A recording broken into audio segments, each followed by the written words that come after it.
Hey, how's it going, guys? It's Nate here. And when you think of Skyrim, what comes to mind?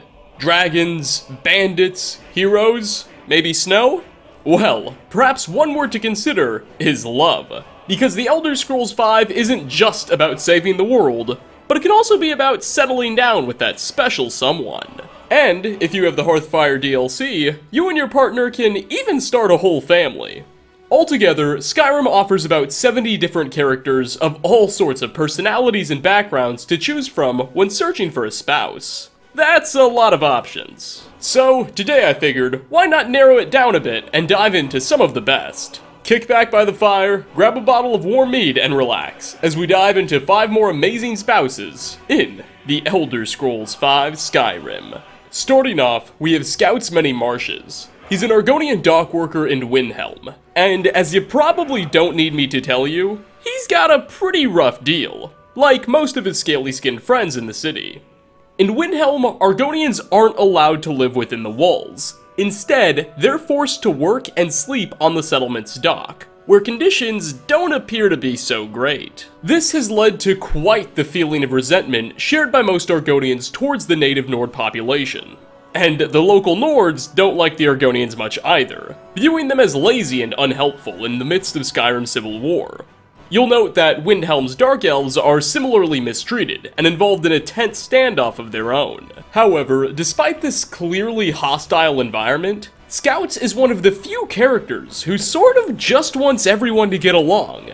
He's not especially happy with his current situation, which we'll address in a moment here, but he constantly can be overheard expressing his desire for Nords, Argonians, and Elves to just get along. I wish the Nords, Argonians, and Dark Elves in Windhelm got along better.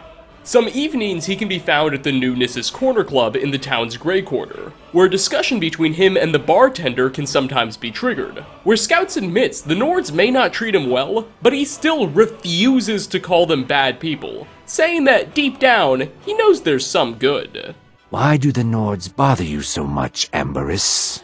Why do you even need to ask? They treat your people as bad as they do mine. I think that's just their way. The Nords don't like anybody who's not a Nord, but they're not bad people, deep down. Look around you. Don't you know what their little war is about? They want all non-Nords out of Skyrim. That means you and me. Oh, I doubt that very much. Who would load their ships then? Just you wait and see.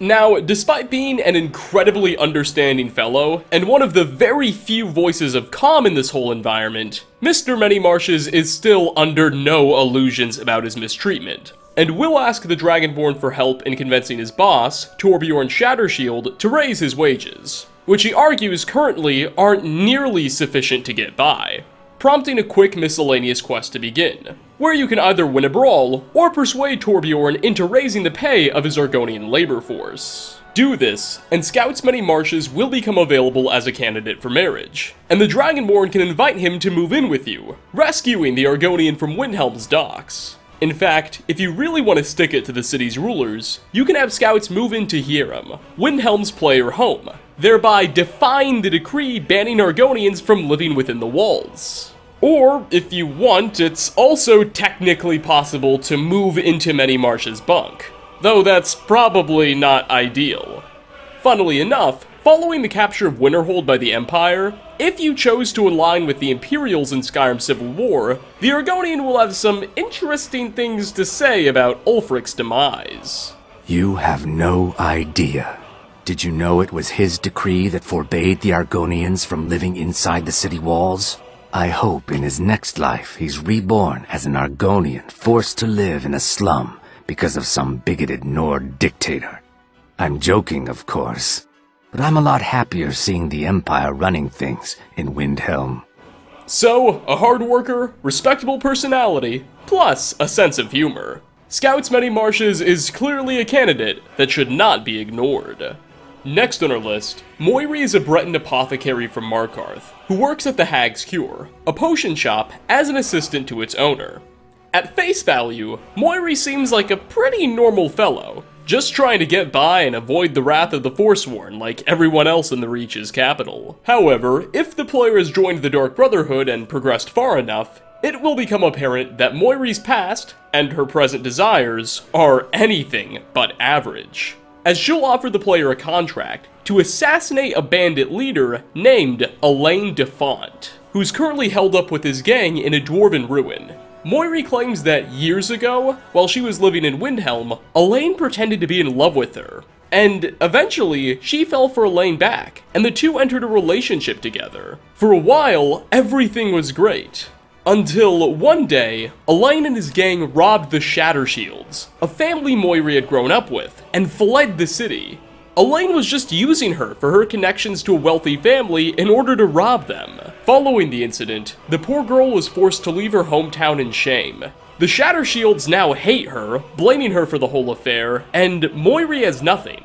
The Dark Brotherhood, however, presents an opportunity for revenge. Additionally, on top of murdering Elaine Defont to death, she'll also ask that you take out one of the Shatter Shield clan's daughters, who was especially cruel to her in the aftermath of the incident. This part of the contract is one of those that's entirely optional. You do not have to do it unless you want the extra gold Moira is offering, and the guild's questline will still progress normally if you choose not to. But if the Dovahkiin goes ahead and fulfills both requests, taking out Elaine as well as the Shatter Shield daughter, Moira will not only pay extra, but become a potential spouse as well.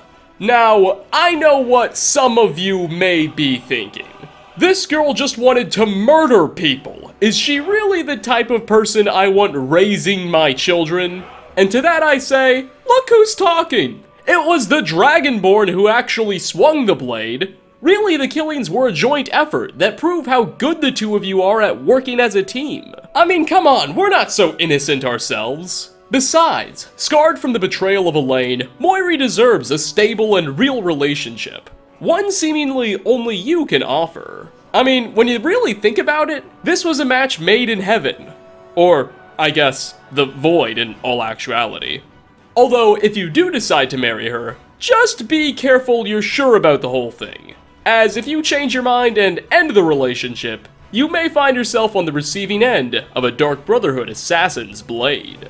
Coming in at number 3, we take a trip to Skyrim's capital of corruption and thievery, Riften, home of the Thieves Guild and base for the Blackbriar family.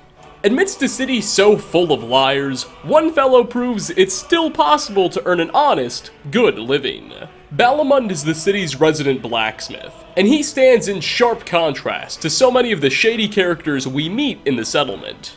You see, Balamund's honorable character isn't just evident by the fact that he doesn't kill or steal, but he's actually an adoptive father. Asbjorn Firetamer, now a young adult serving as Balamund's apprentice, was rescued from Honorable Orphanage years ago, when the blacksmith decided that he saw something in the boy, and wanted to save him from Grellad's cruelty.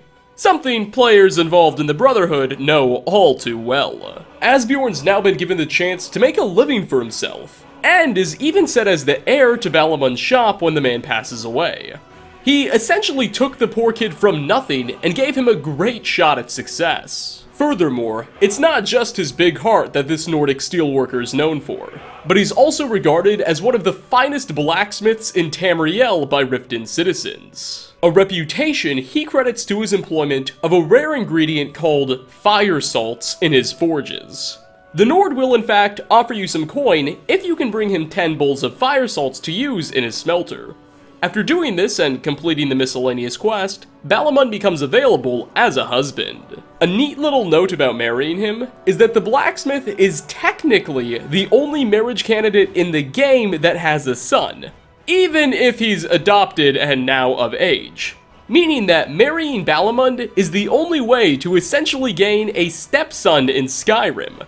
Something I thought was pretty cool. So, with this Nord we get a talented hard worker, someone with a clearly caring personality that's good with children, and a small business owner. Is there really anything more we could ask for?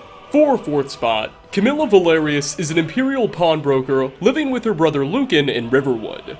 Together, the two run the Riverwood Trader, the town's general goods store. The two evidently came to Skyrim fleeing turmoil in Cyrodiil. Camilla suggests the Thalmor really ruined her homeland, but as soon as they arrived in Skyrim, the Civil War got started, and things aren't much better. The woman now sits at the center of a love triangle, also concerning two of Riverwood's male citizens, a Nordbard named Sven, and a Bosmer lumberjack named Fayendel. The two men will both offer the player competing quest objectives to lie to Camilla on their behalf, and convince her that the other guy is evil, so as to win her over. It gets pretty nasty. Both Sven and Fayendel will forge scathing letters and become really dishonest. Whichever one you help will offer you a bit of gold though, and become a possible follower. So, that's nice. But clearly neither of these deceitful individuals deserve a partner. At least, not yet anyway. Which is why it's so funny, Bethesda allows us to marry Camilla ourselves instead. Simply complete her brother's quest, the Golden Claw, and present her with an amulet of Moira, and Camilla will happily agree to a union. As a wife, she's not much different than any other. However, something you may find quite hilarious is that if Sven and Fayendel's quest has never been completed, both men may randomly start appearing at your house if you had her move in with you. You'll recall a similar thing happened with Aaron when we married his friend Miol the Lioness in the last video. This seems to just be an oversight regarding Bethesda's pathfinding scripts, but it's still funny to imagine these guys going behind your back to try and see Camilla. Even more ridiculous is that if the quest still hasn't been completed, you can still deliver the letters for these two men competing for Camilla's favor while she's married to you. Sometimes the things developers overlook in their games are more entertaining than the actual fact. Though, if you're the jealous type, you may want to tie up these loose ends, if you catch my meaning. I mean, murder them, murder the people.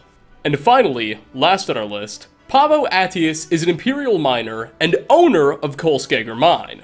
He can first be met not at the mine he owns, but instead a different one just outside of Markarth, Left Hand Mine. When you first pay a visit to this location, Pavo will be there alongside one of his orcish workers, Gatgro Shargak, and they'll be standing before a large crowd explaining a very dark story.